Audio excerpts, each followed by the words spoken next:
우리 오늘 요한복음 59번째 말씀이고요. 오늘 제목 한번 읽어볼까요? 시작. 혼자는 못 가는 길, 혼자는 못 가는 길이란 제목으로 같이 하나님 말씀 나누도록 하겠습니다. 여러분 저희 침례교단 안에 있는 교회인데 한때 굉장히 큰 화제가 되고 간증 프로그램에도 많이 나오고 인기를 굉장히 많이 끌었던, 지금도 여전히 그런 것 같지만 이 교회가 있는데, 이 교회가 어디냐면 춘천에 있는 교회였어요. 춘천에 있는 교회고, 이곳이 부활 복음, 예수님의 부활, 그래서 굉장히 강조하고, 또 금요일이나 토요일 되면 성도들이 다 전국 각지에 흩어져 있다가도 춘천으로 가서 거기에서 이제 숙소 같은 게 있어서 거기서 자고 주일은 하루 종일 그냥 같이 시간을 보내고 이런 곳이 있었어요. 자, 성도들의 삶이 변했다는 많은 간증이 있었고 기독교 방송에도 많이 나와가지고 인기를 많이 얻었었는데, 그런데 이제 교단 안에서 조금 우려되는 부분이 있습니다 라면서 점검했던 부분이 있어요.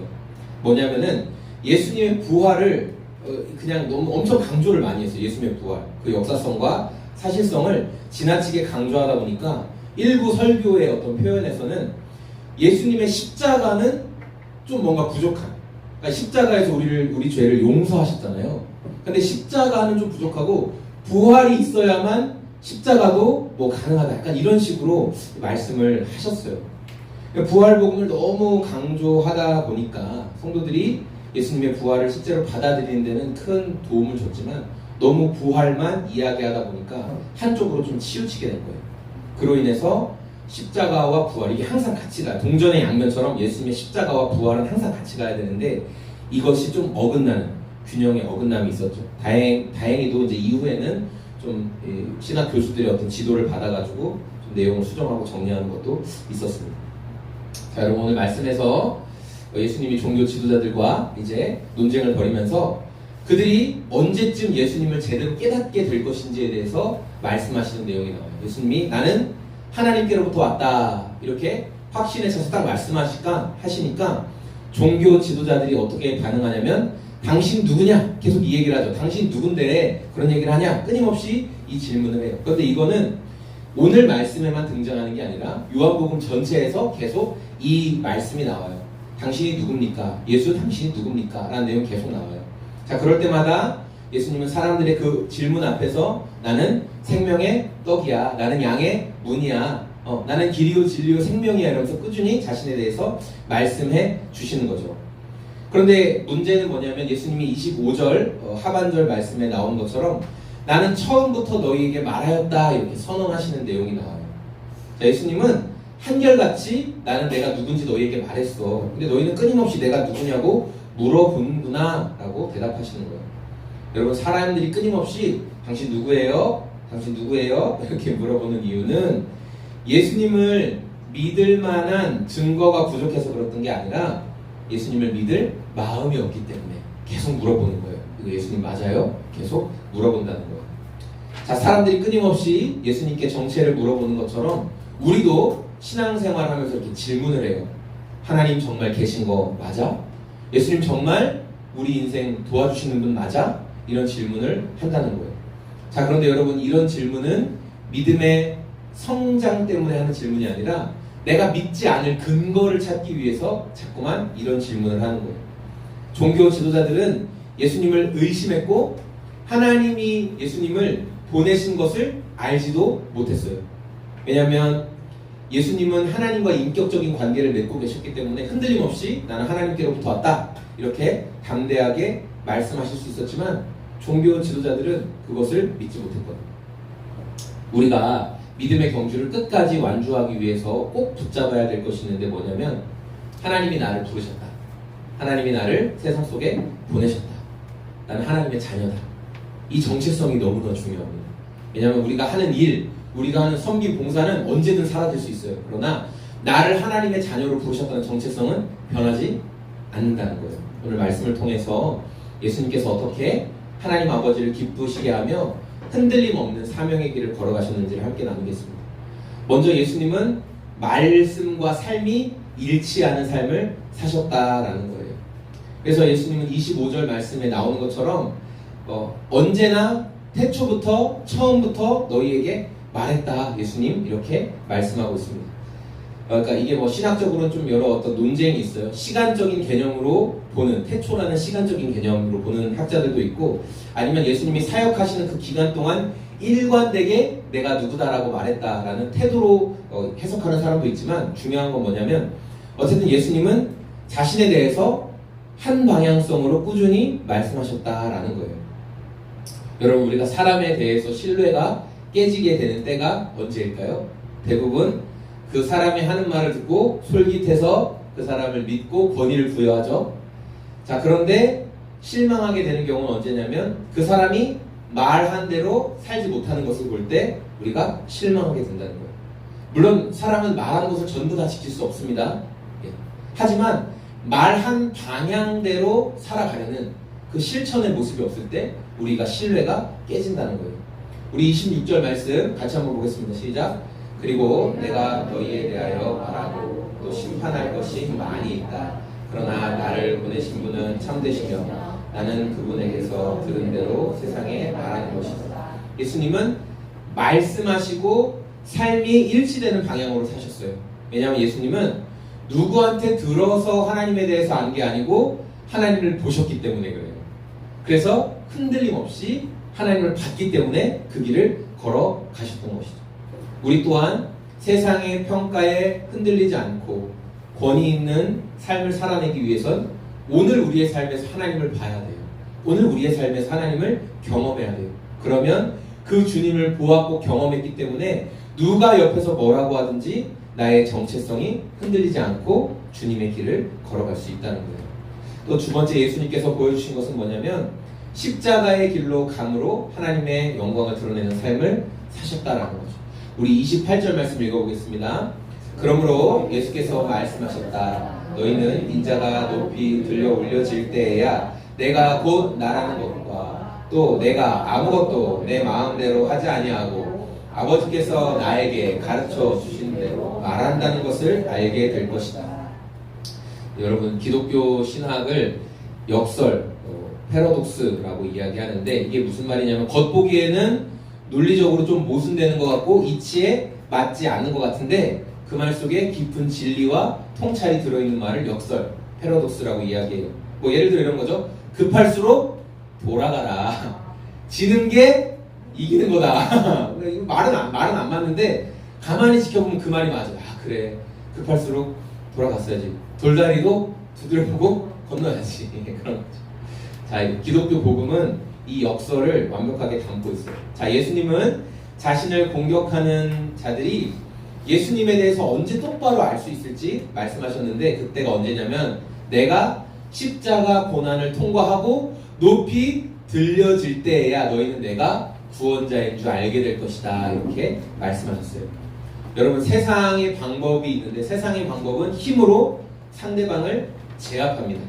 자, 그 논리대로라면 예수님이 지금 자신을 대적하는 요한복음 8장에 나오는 대적자들을 향해 힘을 딱 보여주시면 되잖아요. 그렇죠? 바리새인들, 서기관들, 종교 지도자들 앞에서 힘을 보여주시면 되는데 예수님이 얼마나 큰 힘을 가지고 계셨는지가 아주 살짝 등장하는 게 마태복음 26장 53절인데요. 우리 같이 말씀 한번 읽어보겠습니다. 시작. 너희는 내가 나의 아버지께 당장에 12군단 이상의 천사들을 내 곁에 세워주시기를 청할 수 있다고 생각하지 않느냐. 유다가 예수님을 배신하고 그때 성전 경비원들이 칼을 들고 몽둥이를 들고 예수님을 잡으러 왔죠. 그때 베드로가 칼을 착 빼들고 그들 앞에서 대항합니다. 그리고 누군가의 귀를 자르는 일도 벌어졌죠. 그때 예수님께서 경비원의 귀를 고쳐주시면서 베드로에게 또 칼 집어넣어라 이렇게 말씀하셨어요. 그러면서 하셨던 말씀이 12군단 이상의 천사들에 대해서 이야기하시는데 여러분, 로마의 군단이라는 게 로마의 군대단이거든요. 레기온이라고 하는 군대단인데 한 군단이 몇 명 정도 될까요? 한 군단이 몇 명 정도 될까요? 몇 명 될 것 같아요? 한 군단. 로이야. 한 1000명? 맞아. 한 군단 1000명. 1000명도 엄청 많아요. 몇 명 정도 될 것 같으세요? 로이. 한 1000명 정도? 맞아요. 그런데 여러분, 로마에서 한 군단은, 레기온 한 군단은 6000명이에요. 6000명. 그러면 12군단이면 6000 곱하기 12는 6천 곱하기 12는 오 맞아요. 7만 2천 명. 예수님이 말 한마디 하면 7만 2천 명이나 되는 일반 병사들도 아니라 천사들이 나타나면 예루살렘 순식간에 쓸어버리는 거 일도 아니겠죠. 일도 아니에요. 예루살렘이라는 나라, 유대라는 나라 하나 없애버리는 건 일도 아니에요. 이 우주, 이 지구, 우리 별 박사님도 있지만 없애버리는 거 일도 아니에요. 예수님은 그런 힘이 있으신 분이에요. 그러니까 세상은 요구해요. 당장 그 힘을 보여주세요. 당장 그 힘을 나타내보세요. 그런데 여러분, 예수님이 그 힘을 사용했어요? 사용하지 않으셨어요? 그 힘을 사용하지 않으셨어요. 힘이 있지만 힘을 쓰지 않는 것을 성경에서 뭐라고 한다고 했죠? 두 글자인데. 힘이 있는데 힘을 쓰지 않는 것. 겸손이랑 비슷했어. 온으로 시작해요. 온. 온유. 맞아요. 힘이 있지만 힘을 쓰지 않는 것. 그럼 또 두 번째 퀴즈. 세상에서 가장 온유하신 분은 누구일까요? 예수님. 맞아요. 예수님은 세상에서 가장 온유하신 분이기 때문에 힘이 있지만 세상이 요구하는 방법대로 그 힘을 쓰지 않으셨다는 거예요. 오히려 자기 생명을 내어주는 죽음을 택하심으로 하나님의 영광을 드러내셨다라는 거예요. 또 마지막으로 예수님께서는 하나님이 자신을 홀로 두지 않으셨다 이렇게 선언하셨어요. 우리 29절 말씀인데요. 같이 한번 읽어보겠습니다. 나를 보내신 분이 나와 함께 하신다. 그분은 나를 혼자 버려두지 않으셨다. 그것은 내가 언제나 아버지께서 기뻐하시는 일을 하기 때문입니다. 예수님이 하나님 아버지와 언제나 함께 누릴 수 있었던 이유는 뭐냐면 자기 영광을 추구하지 않고 오직 하나님의 영광만 추구하셨기 때문이에요. 이 말은 뭐냐면 삶의 우선순위가 하나님을 기쁘시게 하는 것이었다라는 거죠. 예수님이 이 땅에서 하신 아버지가 기쁘시게 하신 일의 핵심은 뭐냐면 십자가를 짊어지고 잃어버린 영혼들을 구하시는 일이었어요.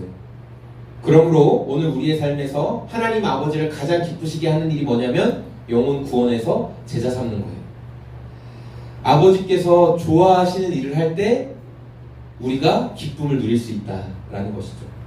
우리도 나만을 위한 일들을 생각하면 그냥 그거 하다가 그 일 끝나면 또 뭐 해야 되지? 또 뭐 해야 되지? 이런 일들이 있거든요. 그런데 하나님이 좋아하시는 일, 하나님이 기뻐하시는 일에 더 마음을 쏟을 때 우리를 결코 혼자 두지 않으시는 하나님을 경험하게 된다는 거예요. 여러분, 하나님의 일이 무엇이에요? 아까 말했죠? 영혼 구원에서 제자 삼는. 그러니까 우리가 이 일을 감당하기 위해서 하는 모든 일이 다 하나님의 일이라는 거예요. 내가 영혼 구원하기 위해서, 제자 삼기 위해서 하는 모든 일, 그게 하나님의 일이다라는 거예요. 오늘 말씀 정리하겠습니다. 예수님과 종교 지도자들의 논쟁에서 그들이 당신은 누굽니까? 정체를 밝히십시오. 그러면서 싸움을 걸어왔어요. 예수님은 처음부터 한결같이 내가 누구인지 말했다 이렇게 선언하시죠. 이 사람들이 이렇게 예수님에 대해서 당신 누구냐 말하는 이유는 정보가 없어서 그래서 믿지 못하는 것이 아니라 믿고 싶지 않았기 때문에 계속해서 트집을 잡는 거예요. 여러분, 믿지 못하는 문제는 증거가 없어서 그런 게 아니라 믿음이 없는 믿음의 문제 때문이라는 거예요. 예수님은 십자가를 통해서 더 이상 도망칠 수 없는 분명한 증거를 보여주셨습니다. 자신을 위한 삶이 아니라 하나님을 기쁘시게 하는 삶을 살아내심으로 하나님과 동행하는 그 열매를 우리에게 보여주셨어요. 예수님의 모습을 보면서 성도가 어떻게 살아야 하나님의 기쁨이 되는지를 우리가 알 수 있는데 우리는 하나님이 주신 그 말씀의 방향대로 계속 살아가야 된다는 거예요. 하나님을 기쁘시게 하기 위해서. 또 십자가를 감당하신 예수님을 보면서 내가 힘이 있어도 나를 위해 사용하지 않고 생명을 내어주신 예수님의 모습을 보면서 우리도 온유함으로 서로를 대해야 합니다. 그리고 여러분, 신앙생활을 하는데도 마음이 어렵고 하나님이 멀리 계신 것 같다면 지금 내 일에 몰두하지 마시고 하나님이 기뻐하시는 일에 힘써 보십시오. 그러면 우리도 예수님이 누린 기쁨을 함께 누릴 수가 있습니다. 우리가 예수님을 구원자로 맞아들이면 구원을 얻고 천국에 가죠. 천국에 가는 근거가 뭐예요? 착하게 살아서? 좋은 일 많이 해서? 어떻게 가요? 왜 천국에 가요? 아니오라고 용기 있게 로아 성도님 대답했는데 몰라요? 넌 못 가겠네. 넌 못 가요. 왜 천국에 가요? 왜 천국에 가요? 몰라요? 승민도 못 가겠네. 왜 천국에 가요? 이거 예수님 때문에 뭐? 예수님 뭐? 예수님이 우리 죄를 어. 해주셨기 때문에. 쉽게 주셔서 죄는 일단 용서받았네? 그런데 천국은 왜 가냐고. 죄가 없어서? 옆에 형한테 물어볼게요. 왜 가요? 천국은 어떻게 가요? 왜 가요? 예수님 믿어서 나 예수 믿어 이러면 가요. 예수님 믿었더니 어떻게 됐어요? 예수님 믿었더니 하나님과 당신 사이가 어떻게 됐어요? 뭐가 됐어요? 하나님이 당신의 뭐가 됐어요? 자녀가 됐죠. 자녀가 됐네요. 승관의 승민이 착한 때도 있고 나쁜 때도 있죠. 예, 뭐 어떤 놈들과 행동할 때도 있고 그렇죠. 그런데 저녁 시간이 되면은 엄마가 불러요, 안 불러요? 집 앞에서 놀고 있어요. 놀이터에 보이면 승관 승민아 들어와라 이렇게 얘기하죠. 근데 나쁜 놈 짓 할 때도 있고 착한 짓 할 때도 있는데 엄마가 왜 집에 들어오라고 왜 불러요? 왜 불러요? 왜 불러요? 태영님 왜 부를까요? 왜 불러요? 애들 왜 불러요? 밖에서 있게 하지. 나쁜 놈들 말도 안 듣는데 이 새끼들 들어오지 마 할 수 있잖아. 근데 왜 불러요? 내 자녀니까. 천국은 왜 가냐면 하나님의 자녀가 됐기 때문에 가는 거예요. 여러분 요거 흔들리지 마세요.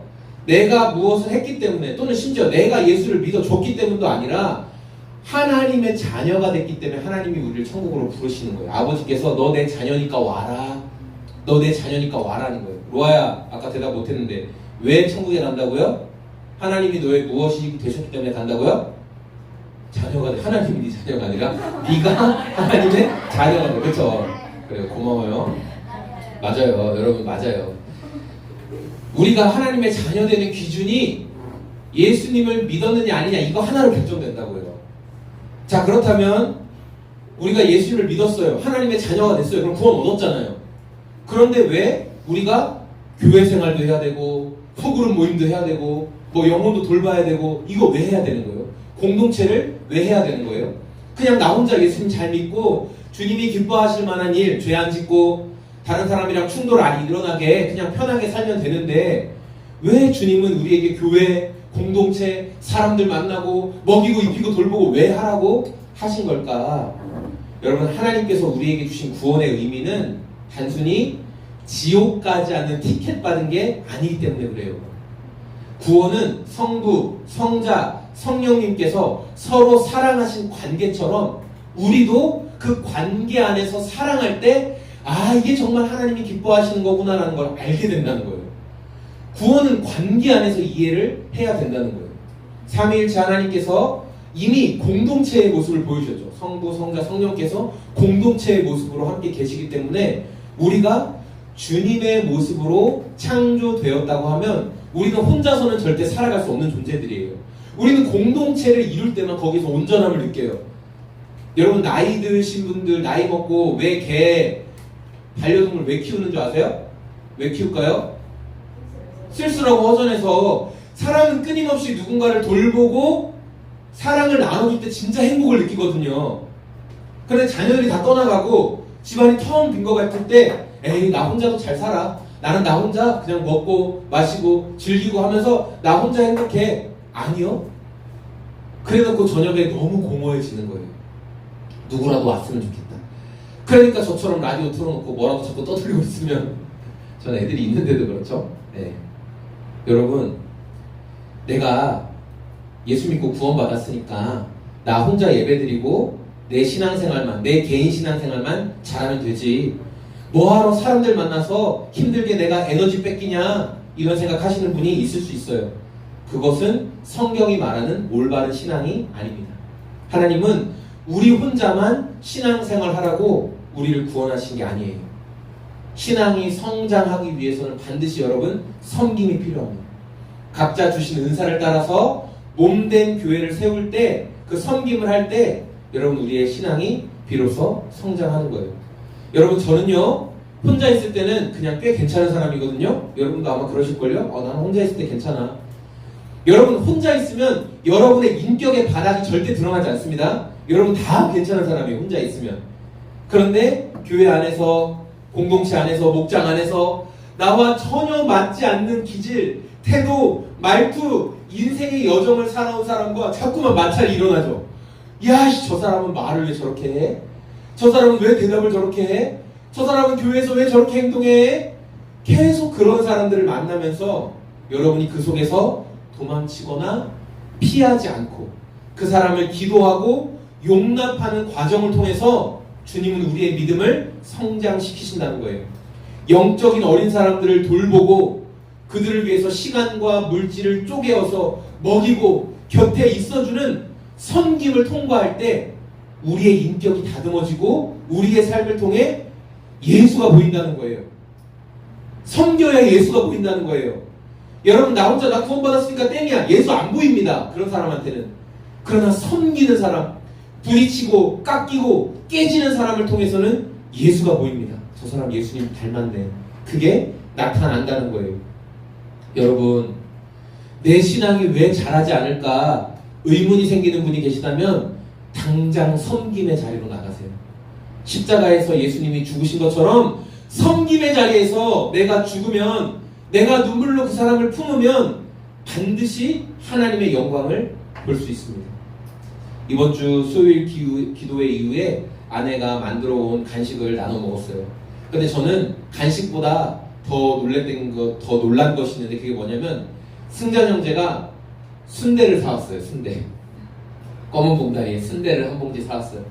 우리 같이 먹자고 순대를 포장해 왔다는 게 저에게 정말 크게 와닿았거든요. 여러분, 그냥 누군가에게는 순대 한 봉지겠지만 저에게는요, 위로부터 부어주시는 하나님의 사랑이 채워지고 또 채워지면 반드시 주변에게, 이웃에게 흘러가는구나. 아, 이 생명의 삶이 진짜구나 라는 것을 제가 한 번 더 알게 되는 시간이었어요. 오늘 승전 형제가 우리 소금대작소교회 성도들이 밥 먹으러 오세요, 아픈데 중보기도 해줄게요, 또 우리 또 승전 형제 옆에서 친구가 곁에서 있어주고, 또 하원이가 승전 삼촌 하면서 돼지 같아 놀리면서 계속 함께 해주고, 그렇게 승전 형제가 사랑을 받았더니 뭐라고 이야기해요? 저는 제 삶이 여기에서 끝나도 이제 괜찮다는 거예요. 제가 승전 형제를 20대 초반 때부터 봤지만 지금이 가장 예수님과 가까운 시기가 아닐까. 주님이 그 형제를 통해 분명히 더 하실 일이 많이 있을 것 같아요. 여러분, 저는 승전 형제가 간증한 것도 은혜지만 그 순대 한 봉지 떨렁떨렁 들고 들어온 모습을 보면서, 아, 하나님의 사랑이 받고 또 받고 또 받으면 이웃에게 진짜 흘러가는구나. 나만 먹고 끝나는 게 아니라 옆에 사람들 생각하는구나. 아, 섬기면 열매가 나타나고 예수가 보이는구나. 저는 그것을 발견하게 됐어요. 여러분, 이 말씀이 거짓말이 아닌 게 우리 30절 말씀 같이 한번 읽어보겠습니다. 이 말씀을 듣고 많은 사람이 예수를 믿게 되었다. 성경은 이렇게 기록하고 있어요. 예수님께서 내가 십자가의 길로 간다. 나는 하나님께로부터 왔다. 나는 내 영광이 아니라 하나님의 영광만 생각한다. 나는 하나님을 섬기는 일에 내 삶의 우선순위를 둔다. 이 말씀을 하시고 그대로 사신 모습을 통해서 많은 사람들이 예수님을 믿게 되었다는 거예요. 여러분, 예수님이 수많은 공격 속에서도 자신의 삶을 헌신하면서 흔들림 없이 살 수 있었던 이유는 뭐냐면 하나님 아버지의 소원 풀어드리는 것에 집중하셨기 때문입니다. 우리 또한 영혼 구원하여 제자 삼는 예수님의 소원을 풀어드리는 성도들이 되었으면 좋겠어요. 그 소원을 이루어드리는 것이 내 삶의 우선순위입니다 라고 믿고 그렇게 살면 하나님이 절대 우리를 혼자 두지 않으신다는 거예요. 내가 누군가를 섬기고 내가 누군가를 참고 인내하고 있는 것 아무도 몰라주는 것 같아도 하나님이 다 기억하고 계신다는 거예요. 그리고 하나님이 하나님의 때에 하나님의 방법으로 반드시 위로하세요. 너 그때 참았지? 너 그때 돈 없는데 네가 그때 돈 보내줬지? 네가 그때 그 사람 힘들고 아프게 말하는데도 네가 그때 그대로 받아치지 않고 속으로 기도해줬지? 내가 다 알고 있어.